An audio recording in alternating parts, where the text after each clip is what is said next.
करणार आहे? कर्मकांडावरती माझा विश्वास नाहीये तो नाहीच आहे ना. हे कर्मकांड नको ना म्हणूस, आपण काहीतरी वाईट करतोय असं वाटतं. मनापासून पूजा करू. तू परत आलायस याबद्दल देवाचे आभार मानू. सरुमावशी, तुझं आणि देवाचं काही डील झालं होतं का ग? म्हणजे तो तुला असं म्हणाला होता का, श्री घरी परत यायला हवा असेल तर तू माझ्यासाठी काय करशील? तुम्हीच निर्माण केलेल्या माझ्या प्रतिमेला मी निर्माण केलेल्या झाडाची फळं फुलं वाहा, किंवा मीच निर्माण केलेलं पाणी दूध याचा अभिषेक करा. असं करा म्हणजे मी खुश होईन, आणि असं नाही केलं तर मात्र तुझी काही खैर नाही, असं म्हणाला होता. श्री, असं काय बोलतोस रे? सरुमावशी, अगं ज्या देवानी सगळी सृष्टी निर्माण केली आहे त्याचं मन किती मोठं असायला पाहिजे. मग त्याला या अशा पूजा अर्चा कर्मकांड ह्या सगळ्याचं आमिष कशाला दाखवायचं? हा, आभार मानूया ना आपण त्याचे. त्याच्या समोर आपण नुसते हात जोडून मनापासून कृतज्ञता व्यक्त केली ना तरी त्याच्यापर्यंत पोहोचेल. मावशी, उलट ह्या पूजा अर्चा करण्याऐवजी देवाने इतकी सुंदर सृष्टी निर्माण केली आहे, तिची काळजी घेऊया ना आपण. म्हणजे झाडं फळं फुलं पाणी हे सगळं जपूया ना. हीच खरी महापूजा ठरेल ना. बघ, हे असं काहीतरी बोलतो आणि मला नाही बोलता येत. मग असं पटापट सुचत नाही का मला. आणि हा चिडेल अशी भीती वाटते उगाचच. सरुमावशी, मी कशाला चिडेल तुझ्यावर? जान्हवी प्लीज, तू सांग ना याला. अगं आता मी बोलले ना, मग करा ना पूजा प्लीज. सरुमावशी, श्री म्हणतोय ते पटतंय मला. तुमची श्रद्धा मी समजू शकते आणि त्याबद्दल नितांत आदर आहे, पण या बाबतीत कुणीच कुणावर सक्ती करू नये असं मला वाटतं. तुम्ही करू नका असं नाही म्हणणार आम्ही. हा, पण पूजा अर्चा हा एकमेव भक्तीचा मार्ग आहे असं मलाही नाही वाटत. मला वाटलं होतं तू माझ्या बाजूने बोलशील, पण तू याचीच भाषा बोलतेस. अरे मग आमचे विचार जुळतातच एवढे. देवाची कृपा. अरे चेष्टा करू नको श्री. अगं जान्हवी, चेष्टा नाही करत आहे. मावशी, मी तुझ्यासाठी देवापुढे हात जोडेल आणि मनापासून कृतज्ञता व्यक्त करेन. मला इतकी गोड मावशी दिल्याबद्दल मी देवाचे आभार मानेन. बाळ माझं ते.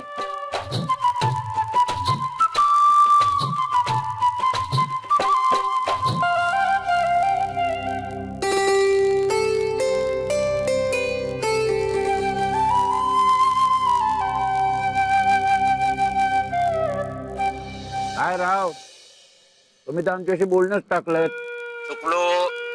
चुकलो चुकलो. अहो, पहिली चूक देवाला असं समजा आणि माफ करा. काय काय होतं कसं की मी एकटाच आहे ना, त्यामुळे असा प्रॉब्लेम होतो की कोणाशी कसं वागायचं हेच कळत नाही. विसरलोय मी. त्यामुळे मनात येईल तसं मी वागतो, मोकळा होतो. पण आत एक बाहेर एक असं नाहीये माझं. हेच हेच मी म्हणतो ना, ते हेच. बोला हो बोला. काय तुम्ही ना फार मनात ठेवता राव. बोला, बोलून टाका, मोकळं व्हा. काय पुन्हा आपल्याला बिझनेस करायचा आहे ना, मग बोलायला हवंच.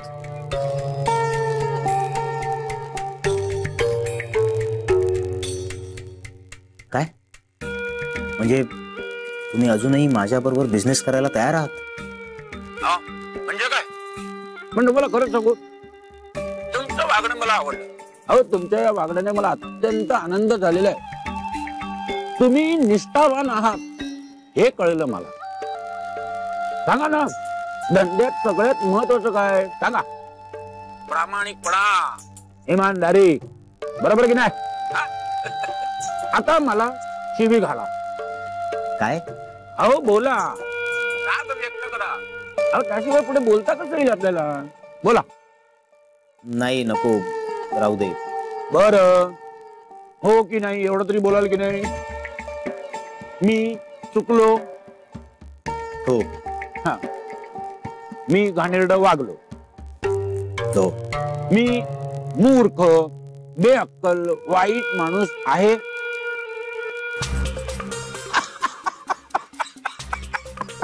अरे बापरे, म्हणजे आपले कधी मतभेद झाले पुढे तर प्रत्येक वेळेस तुमच्या तोंडातून मला हे वदवून घ्यावं लागणार. Anyway, तरी सांगा कधी भेटताय पुढचं बोलायला? हे बघा, मला जरा विचार करायचा आहे. विचार कसला? एकूणच सगळ्याचाच. करा करा. नाही, विचार करावा. माणसाने विचार करूनच धंद्यात पडलेलं बरं. नाही, पण विचार करताना जरा अधून मधून घड्याळाकडे पाहत चला. का? अहो का काय का फायनान्सर काही आपल्या समोर पैसे घेऊन उभा नाहीये. आपण जर निर्णय घ्यायला उशीर केला ना तर तो फायनान्सर दुसरीकडे निघून जाईल. तो काय आपली वाट पाहत बसणार नाही. आणि त्याच्यावर काय हो, आणि नुसता पैसा पुढे गेला तर त्याच्यावरती उड्या पडतील धंदा करणाऱ्यांच्या. तेव्हा वेळ लावू नका, वेळीच निर्णय घ्या. हो, पण मला जरा वेळ लागेल. जरा? हो, जरा वेळ हा जराच राहू दे म्हणजे झालं. सहस्त्रबुद्धे बाकी सगळं मिळू शकेल, पण गेलेला वेळ आणि गेलेला फायनान्सर परत कधी मिळत नाही हे लक्षात ठेवा.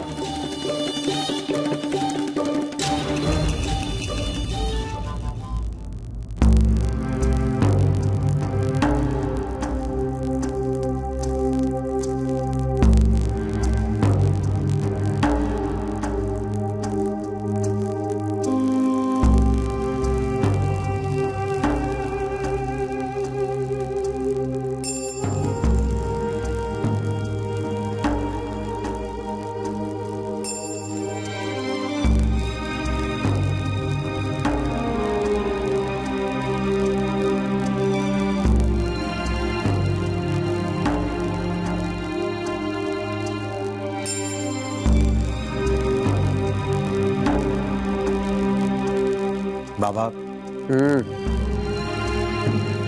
बोला चिरंजीव. बाबा, मला तुमच्याशी बोलायचं.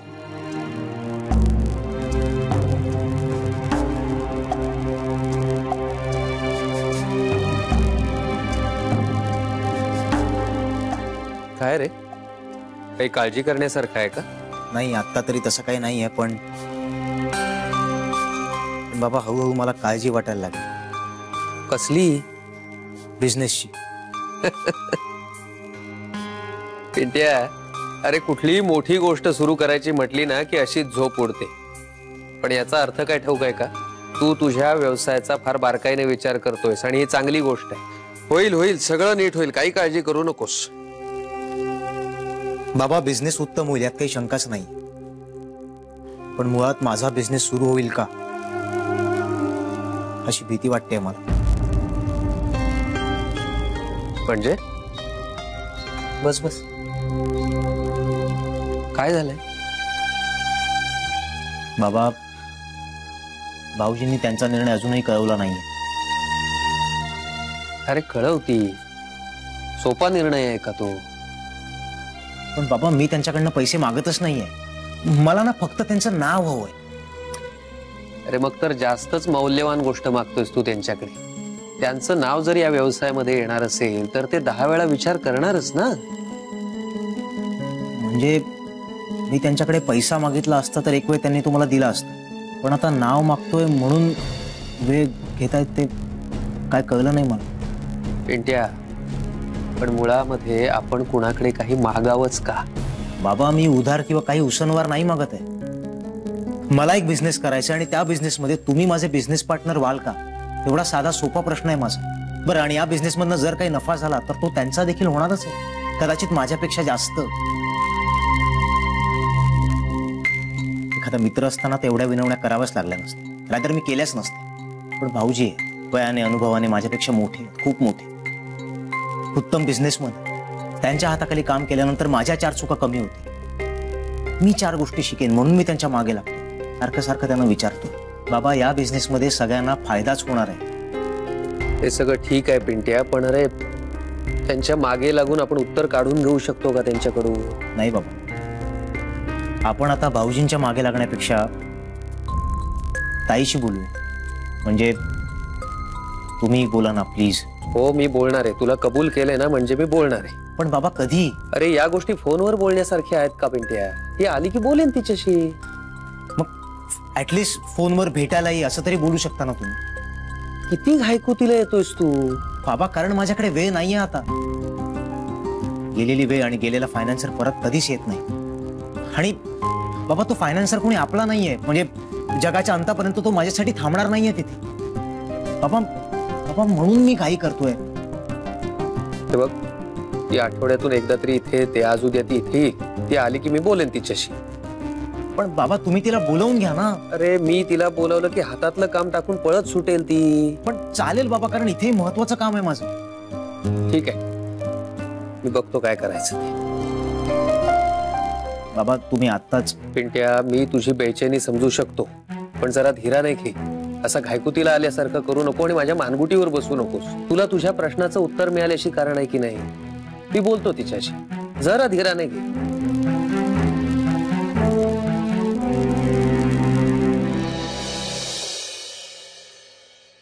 हो मत्यानंदाय नमः.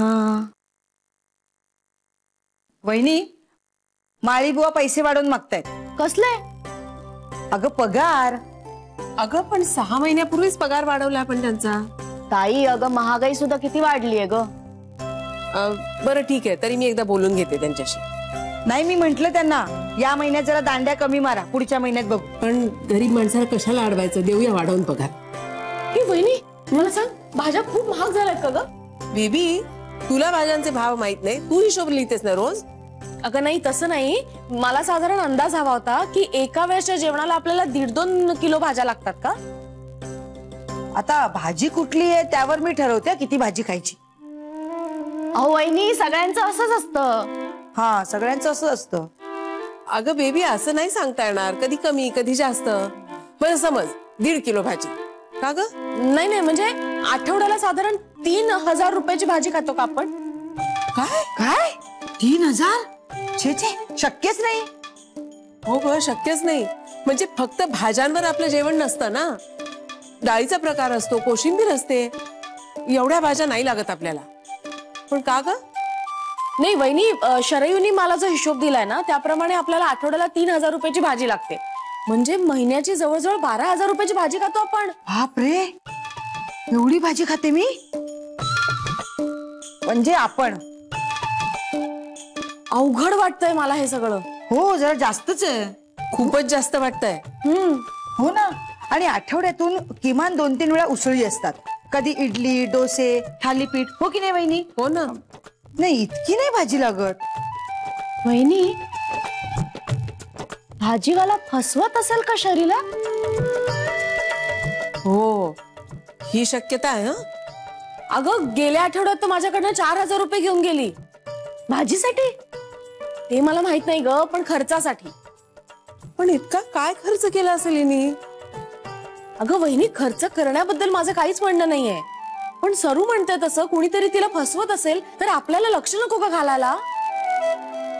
मी तिला फोन करून बघते, कुठे विचारते. आणि शरयू भोळसट आहे ना, त्यामुळे काळजी वाटते. अरे वा, सगळे इथेच आहेत. मी निघतो. अरे निघतो काय निघतो? नाही, या खाल्ल्याशिवाय जाऊ देणार नाही मी तुला. इतके दिवस बाहेर खाऊन रया गेली सगळी. नाहीतर काय, युअर गालफट गोईंग इनसाइड. अरे एवढं आंधळ प्रेम करू नका माझ्यावर. हे बघा, तुम्ही खाऊन घ्या, मला तुम्ही डब्यात द्या, मी ऑफिसमध्ये खाईन. हा नक्की नक्की. न खाऊन सांगतोय कोणाला. 6+1 तुटून पडाल माझ्यावर.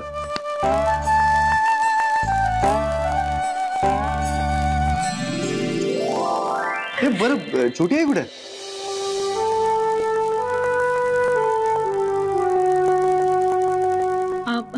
हा, छोटी आई कुठे आहे? भाजीला जाणं आणि भाजीचं बजेट दोन्ही वाढलंय तिचं सध्या.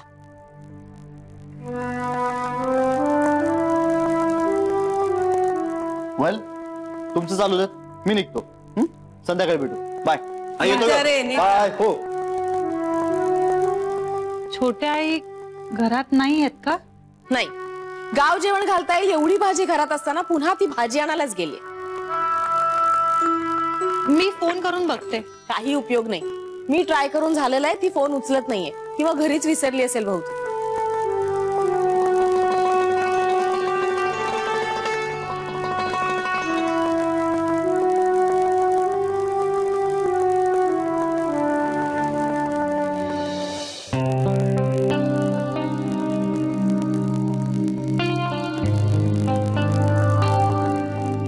जागी आहे मी.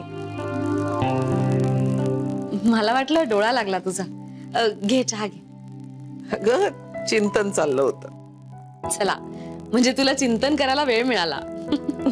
तरीच म्हंटल चहा प्यायला खाली कशी नाही आलीस तू. बरं, थांबू का? चहाचा कप नंतर घेऊन जाऊ. थांब ग, चिंतनाला काय या वयात बराच वेळ मिळतो. बस. चला, म्हणजे तुझं ऑफिस शिवायचं रुटीन सुरू झालं. पण हे रुटीन चिंतन नव्हतं. म्हणजे आपण एखादं पुस्तक वाचलं किंवा आपल्याला एखादा अनुभव आला आणि त्यावर आपल्याला शांतपणे विचार करावा असं वाटला, तसं नव्हतं. हे जरा वेगळं. वेगवेगळं म्हणजे मला जान्हवीने एक नवा दृष्टिकोन दिला. कशाबद्दल? तिने मला एक प्रश्न विचारला. आपण एखाद्यावर विश्वास ठेवतो म्हणजे काय? आपल्याला त्याचा आलेला अनुभव का त्याच्याकडून असलेल्या अपेक्षा? आई, मला कळेल असं सांग ना काहीतरी. म्हणजे एखादा माणूस आपल्याशी एक विशिष्ट पद्धतीने वागतो, ते आपल्याला आवडतं, आपण त्याच्यावर विश्वास ठेवतो आणि त्यानं आपल्याशी तसंच वागावं अशी अपेक्षा करतो. पण तो आपल्याशी काही कारणानं वेगळं वागला तर आपला अपेक्षाभंग होतो आणि त्यानं आपला विश्वासघात केला म्हणून दुःखही होतं. पण मुळात माझ्यावर विश्वास ठेवा असं तो म्हणालेला नसतोच. ही आपल्याच मनाची गुंतागुंत असते. हे सगळं तुला जान्हवीने सांगितलं? एवढं क्लिष्ट नाही, पण तिचा प्रश्न बरोबर होता. हल्लीच्या मुलांना हे असे प्रश्न कसे पडतात ना, तेच कळत नाही मला. प्रश्न पडणं केव्हाही चांगलं बेबी. इंटेलिजंट आहे ती मुलगी. मला सारखं वाटतंय श्री माझ्यापेक्षा हुशार आहे. त्याची निवड बरोबर आहे. मीच तिला का नाकारत होते देव जाणे. आई, अगं तेव्हाची परिस्थितीच वेगळी होती. तिची आई, त्यांचं ते वागणं सगळं किती भयंकर होतं. तिथेच श्री बरोबर ठरला आणि माझं चुकलं. श्री म्हणायचा माणसाचे आई वडील, इतिहास यावरून त्याची पारख करू नये, आणि मी बरोबर उलट म्हणायची. तिच्या आईवरून मी तिची परीक्षा करत होते. खाण तशी माती असा ठाम विश्वास होता माझा. ह्या अशा आपल्या धारणा चुकीच्या ठरल्यानं की मग चिंतन करावं असं वाटतं. एकूणच जान्हवीमुळे तू बरेचदा दुसऱ्या बाजूने विचार करायला लागलीस. आणि मला त्याचं दुःखही नाहीये. आई, असंच आपल्याला शरयूच्या बाबतीत करता येईल? म्हणजे बेबी काय ते स्पष्ट सांग. आई, मला माहितीये कदाचित तुला नाही आवडणार, पण तुझ्या कानावर घालणं गरजेचं वाटलं मला. आपली शरयू ना हल्ली खूप विचित्र वागायला लागली. म्हणजे तिचं भाजी आणायला जाण्याचं प्रमाण खूप वाढलंय आणि भाजीचं बजेट आहे.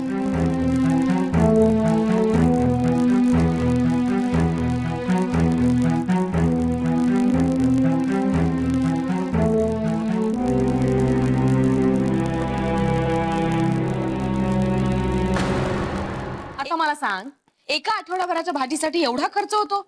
एवढ्या खर्चात तर महिन्याभराची भाजी येईल. काही कळतच नाही मला हा हिशोब. शरयू, काय ग, काय झालं? काही नाही आई, पेला पडला. कसा? ते मी दचकले ना एकदम. आता दचकायला काय झालं तुला? आई ते पाणी सांडलंय. मी फडकं घेऊन येते. हा आई, हा जरा आवाज तो खर्च नाही वाटत का तुला? हो. नाही, मला असं वाटतं ना तू तिच्याशी बोल. आत्ताच बोलून घे, म्हणजे कळेल हा आपल्याला बोलते कसा होतोय. आली. शरयू, हाय. आता मला सांग, तू भाजी आणायला कुठल्या भाजीवाल्याकडे जातेस ग?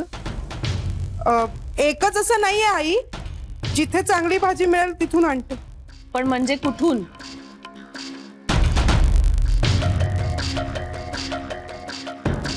कुठे आसपासच जातेस ना भाजी आणायला? नाही नाही आई, दूर जाते खूप. मंडई दूर आहे ना इथून. पण जवळपासच जायचं ना भाजी आणायला, एवढी दुरून कशी आणतेस तू? ते काय दूर म्हणजे मंडईत ना आई, दुरून आणली ना. आता झालं ते कोरडं. अगं रंग बदलशील लादीचा. पुरे. शरयू, आई काहीतरी सांगतेय तुला. शरयू पुरे. इथे येऊन बसत.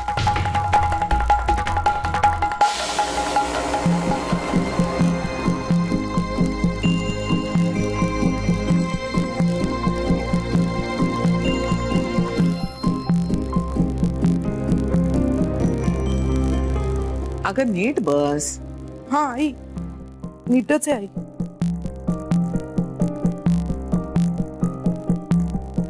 आता मला सांग, गेल्या आठवड्यात तू 2दा भाजी आणलीस.